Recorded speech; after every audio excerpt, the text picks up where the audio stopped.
تازہ ترین ویڈیوز کے لیے چینل کو سبسکرائب کر کے بیل آئیکن اور آل نوٹیفیکیشن پر کلک کریں تاکہ آپ کو ملے ہر اپڈیٹ سب سے پہلے۔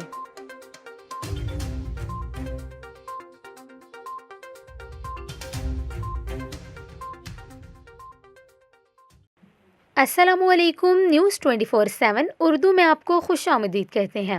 میں ہوں آپ کے ساتھ کومل خان۔ ناظرین، آپ کو بتائیں کہ شہریوں کی بے احتیاطی کی وجہ سے ملک میں کورونا وائرس پھر سے سر اٹھانے لگا ہے۔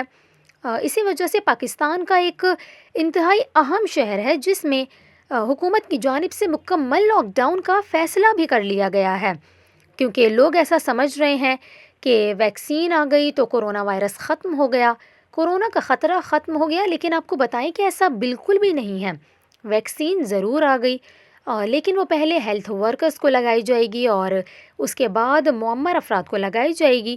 ابھی ملک میں جو ہے لمیٹڈ ویکسین موجود ہے، اس لیے تمام شہریوں کو چاہیے کہ SOPs پر عمل کریں۔ کورونا کا خطرہ ابھی ٹلا نہیں ہے اور تمام شہریوں سے یہ اپیل ہے کہ احتیاط کریں تاکہ کورونا کی دوسری لہر سے ہم بچ سکیں، ورنہ یہی ہوگا جیسے کہ میرپور آزاد کشمیر میں کورونا پھیلاؤ میں تشویشناک حد تک اضافہ ہو گیا، جس کے باعث حکومت نے یہ فیصلہ کیا کہ میرپور میں مکمل لاک ڈاؤن کر دیا جائے۔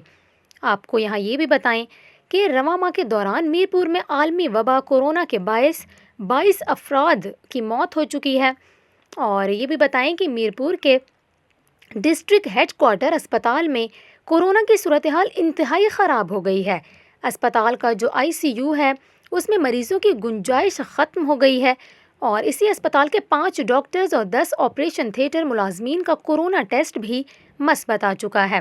آپ کو یہاں یہ بھی بتائیں کہ اسی وجہ سے حکام نے ضلع میرپور میں 2 ہفتے کا مکمل لاک ڈاؤن کرنے کا فیصلہ کیا ہے۔